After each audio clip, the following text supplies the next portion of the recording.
జయభద్ర కృష్ణ నమో నమ. ఒరే వీరభద్ర ఛానల్ అని మా నాన్న హెచ్చరికతో పెట్టినారా. ఇది కొడుకుని చేసుకున్నాడు కాబట్టి ఈ శరీరంతో పలకలు రావి.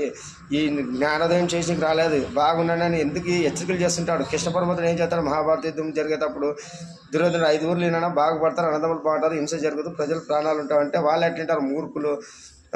వాళ్ళు ఇండ్రు. మా నాయనకు కూడా తెలుసు మీరు ఇండ్రు, చాలామంది ఇండ్రు అని తెలుసు. 100కి ఒక 20-30 మంది వినేది.